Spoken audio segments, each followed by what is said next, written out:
Welcome back to On the Run. I'm Kevin Selly, joined by Lincoln Shrike. How are you? I'm doing great. And Jenny's on. Hello. Lincoln, just trying to make every intro He just likes to make me laugh. awkward here in 2019. It just feels right. Just the pause, and then he goes right into it. Our special guest joining us this week from Texas A&M. He dropped a 1:45.27, a time that only two Americans have exceeded, a time that only two collegians have exceeded. It is Devin Dixon, the junior Aggie. Devin, how you doing? You guys doing? I'm doing good. Doing good. Thank you so much for joining us. Let's start first with that 1:45. I mean, it was one of the top races of the weekend. Going in to the race, did you think that you could run that quick this early in the year? This early in the year, no, not at all. No, I didn't. I knew I was gonna be able to PR this meet, but I didn't know how fast I was gonna be able to run. And that 1:45 just came out and surprised me. So, well, now I know. So you run the time, you look at the clock. Did you have any idea where that stacked up historically? Did you know, oh, this is a school record? Did you know where that puts you on any of these all-time lists? Okay, that's a funny story. First off, starting off, I didn't know it was a collegiate record until my interview. Afterwards, then they told me how did I feel breaking a collegiate record, and I'm like, oh, it was a collegiate record? Oh. I didn't realize, I didn't even know that moment, so yeah, it felt really good. Devin, this is Lincoln. Tell me about the race plan. You had a good pacer there in Charles Jones. You know, I know you're a fast 400 guy, but you guys went out really quick and, 24-2, and you clicked off some really nice splits after that. But how did the race plan match up with how you executed?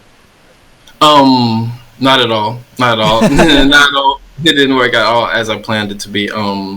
Charles, yes, he definitely took it out very fast. I did not expect to run 24 for the first 200, but I definitely expected to run 50 for the first 400. But I just improvised and just continued and just kept, pushing through after he fell off.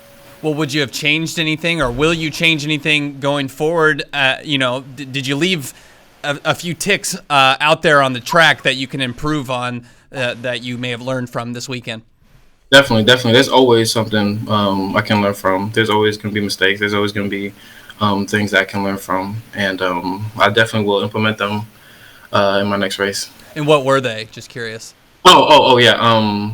Just be able to work on pacing more. Be able to, because sometimes I like to run too hard or run too slow and not be able to get the middle. So I just work on pacing. And, that's probably the main. Okay. Sorry, you said you were trying to aim for a fast time, but you weren't expecting to be quite that fast at this stage in the season. What were you targeting in terms of the time that you were wanting? Well, my PR originally before that was 1:47. I was just aiming for 1:46, mid or low, something like that. So that was definitely a big difference. Yeah, for sure. Just a scotch. And over the course of the season, obviously that's a really big improvement, really substantial PR.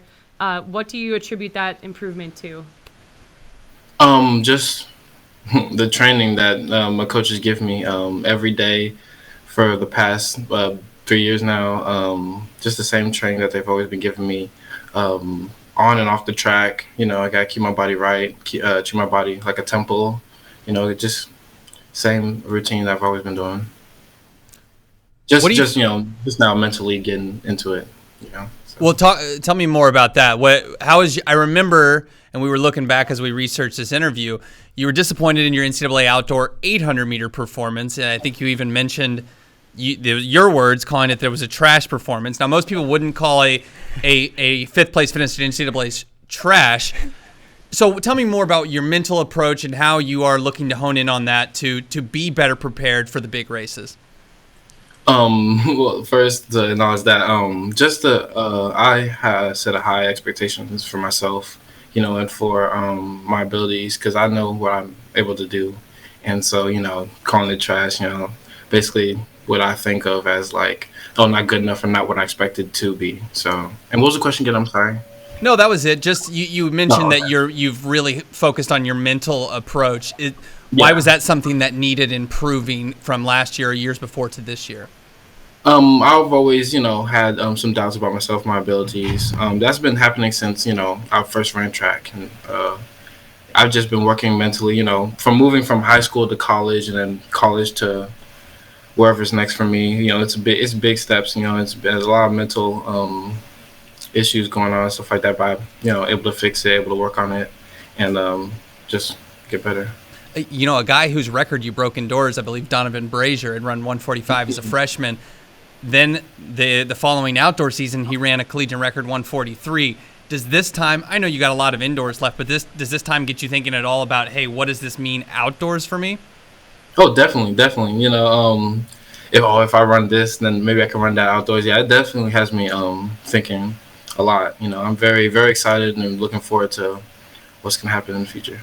What do you think's possible for you? I mean, how much of Devin did we see on the track there in terms of where you're at and your training? I mean, not even going into outdoors like Lincoln's saying, but with indoors, how many other levels can you go up from here? Because it's only late January.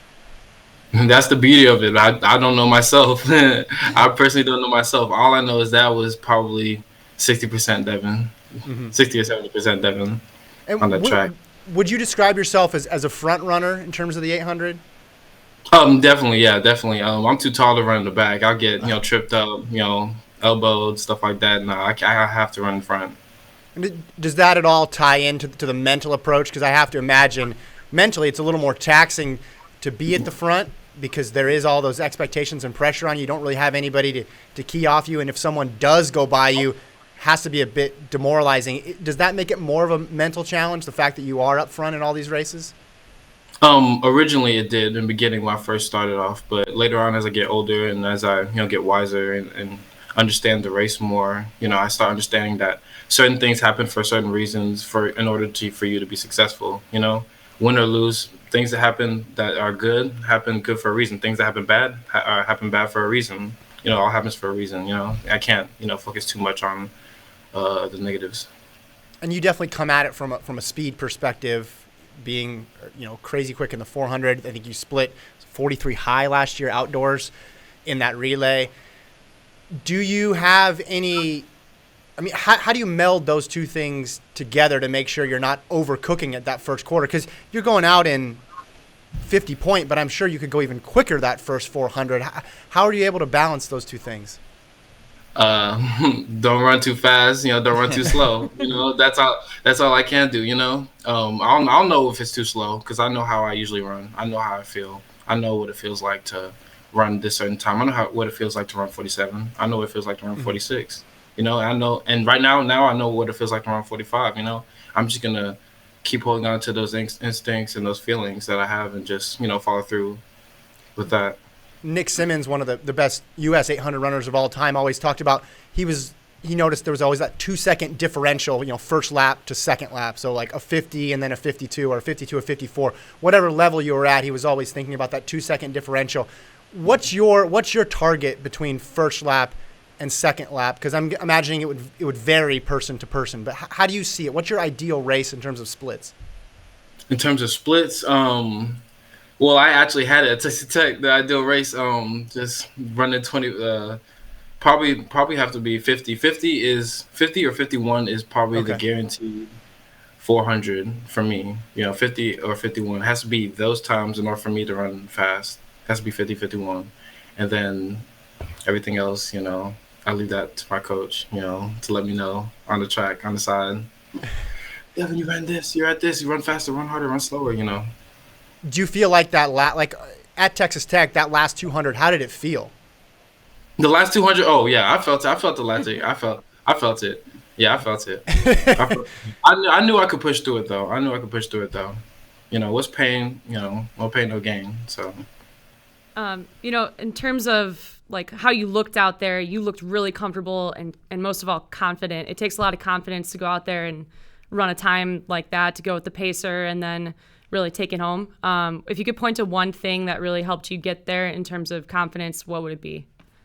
Confidence, I guess it'll just be like just noticing my abilities in and out of the track.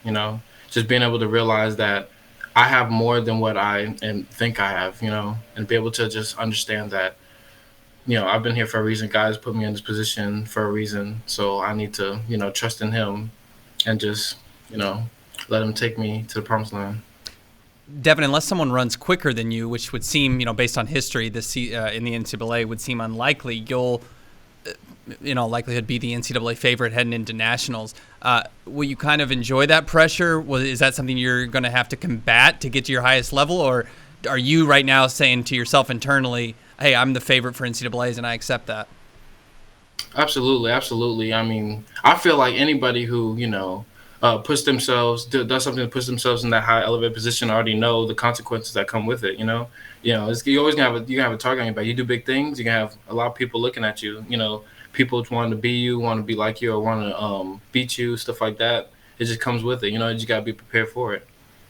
What's the reaction been like? What's the reaction been like with your friends and family? I mean, I assume you have people that contact you after every race, but this one in particular has to be a pretty big deal. What was that like, the reception of your friends and family? Friends and family, it was just, I have no words for that. They were just very proud, very proud. My parents very proud of me. My family, friends very proud of me. Everywhere I go, they call me champ. Honestly, I really don't like it. I like being treated regularly, but yeah, they're very happy. They call you champ. That's a lot of pressure. That's a lot of expectation. Lincoln brought up Donovan Brazier before, and he's sort of interesting in that he talked a little bit about his training this year and how his long run is only now up to 8 miles. And 800 runners to me are always fascinating because you're in that middle ground there between sprints and distance. Looking at your record, going back to high school, you were a really good cross-country runner too, in addition to running fast 400. So what's your long run like? I'm curious how many miles a week you're putting in to put up these times. That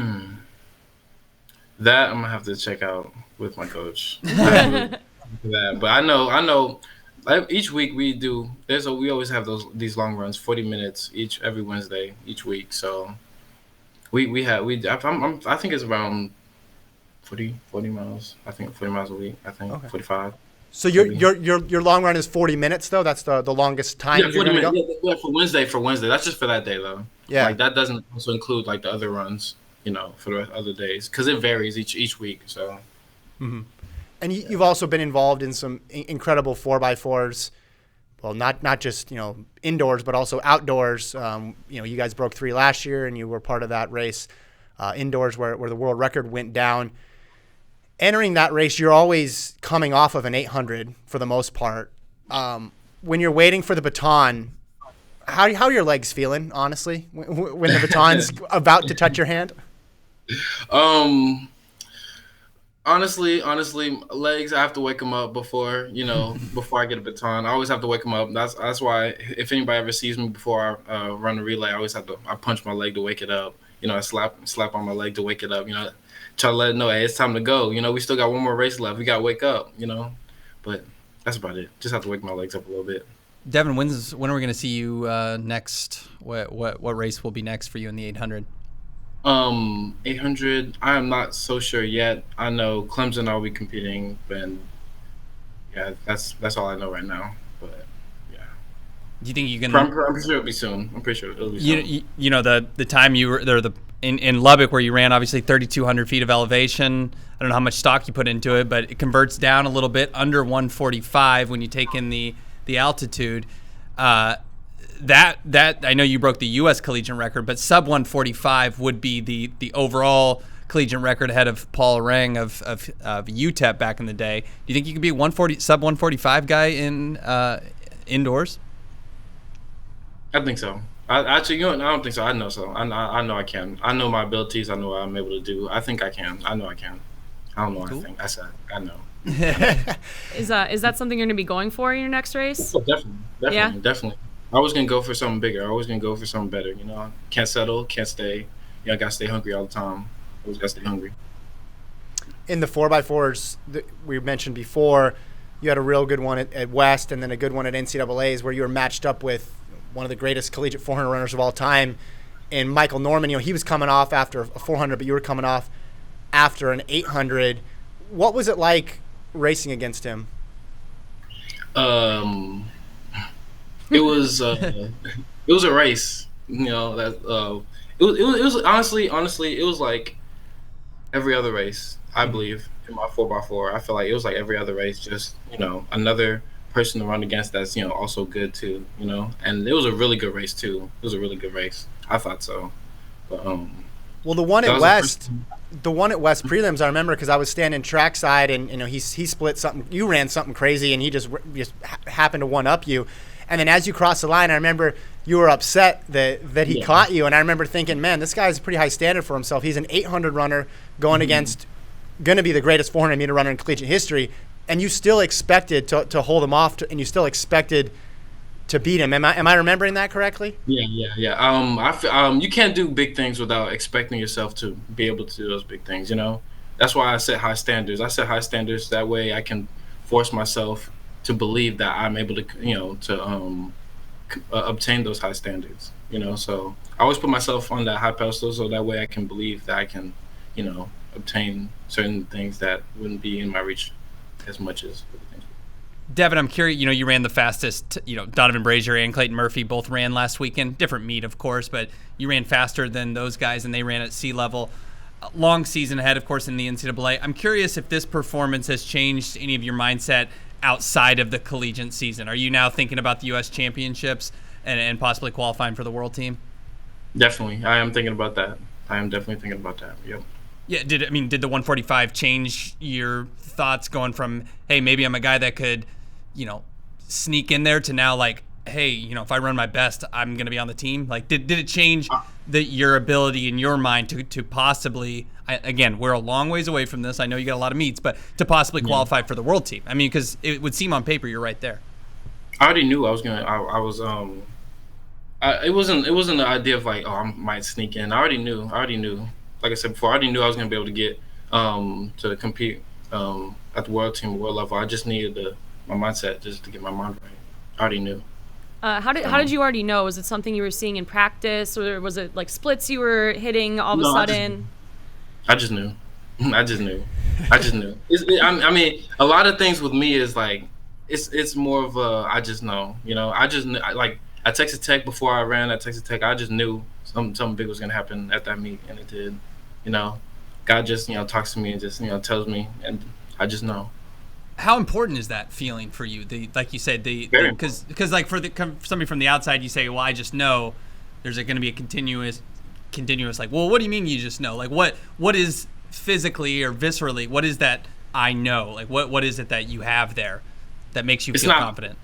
It's not I'm sorry, I'm really confusing you guys. No, it's not really a physical thing. It's more of a spiritual belief thing. I just believe. I just know. It just comes to my head. I just trust myself. I trust my abilities. I just know. I feel fast in practices. Yeah, most practices. I know I feel good in this practice and that. But majority of the time, knowing whether or not I'm able to do something is because I just know. Mm-hmm. So. Yeah, no need to apologize. None of us have run anywhere near 145, so we don't know, and we've never known, and we never will know. Maybe not in an 800. Yet. My 600 split is really impressive. Growing up in the sport, Devin, who were your idols growing up?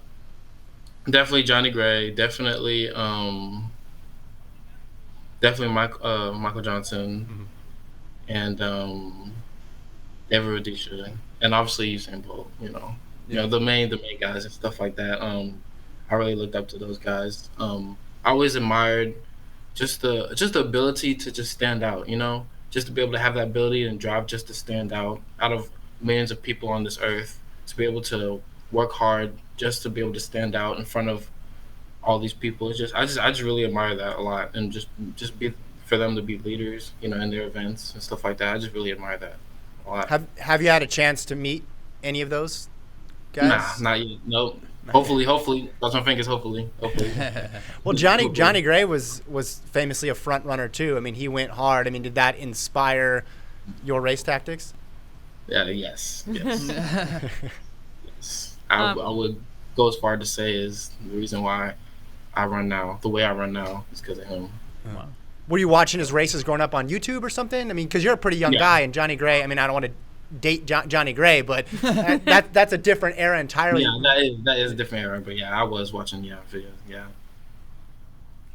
We talked a little bit about the fact that you ran this PR at altitude. How much stock do you put in the fact that you did go sub 145 at altitude technically? By stock, what do you mean?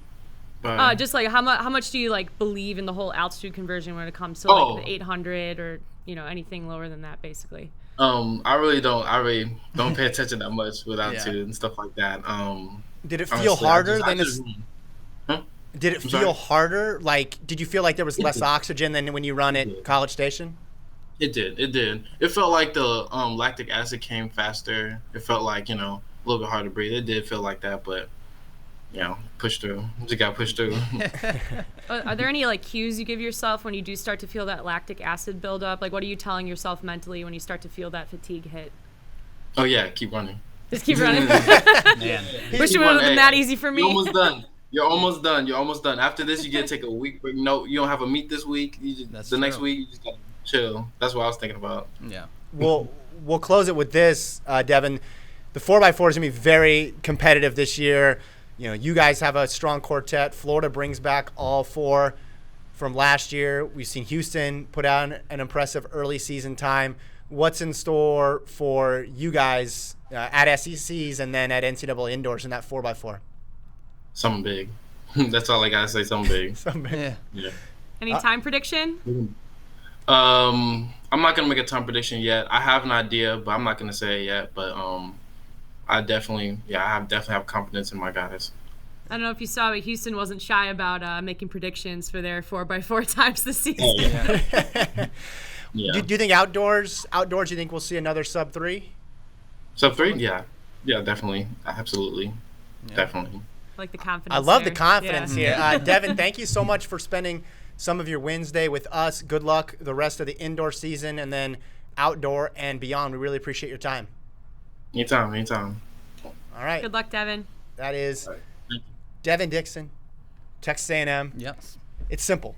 Go out, run Yeah, fast. simple for When him, you're man. Slow down, just keep going. I love it. I love the simplicity. Yeah. We were looking for a favorite in the men's 800 this year, Right. At least indoors. We didn't have that one Cerrone figure yet when we entered the season, but now we clearly do. We have somebody who puts down a marker like that. And Lincoln, you summed it up really well. You run 145.27, you're just not going to see a mark like that unless it's him again before nationals. Yeah, and it will be fascinating because of his front running status, and then also, of course, he's got to come back and run possibly anchor his team to the 4x4. I mean, his focus, I'm sure, will be on getting ready for that 800 final at NCAA indoors. But for him, like he was mentioned, getting his mind right, it sounds like he's really, really, embracing the challenge of calling himself the favorite and not shying away from being confident. I think that's key for somebody like him that's going to be a front runner because it's tough. Even if you're, he may end up being a full second faster than anybody in the NCAA this year, but it's still tough to win as a front runner. But the way he's kind of speaking it into existence, it showed with the time. And I'm going to be tuning in to see what he runs at his next meet at Clemson. I mean, maybe he goes sub 145. And I think I got it wrong, actually. I was thinking of collegiate record. Collegiate record is 144.84. It would be an American record if he went under. Yeah. If you go under 145, it'll be an American record. Right. So, and he said Johnny Gray was one of his idols. Well, there he is right there. So be tuning in for that. Yeah, definitely. Yeah, that's. He said he was targeting that. So, Clemson, keep your eye on those results, and if you have the chance to go and watch it, check it out. For sure.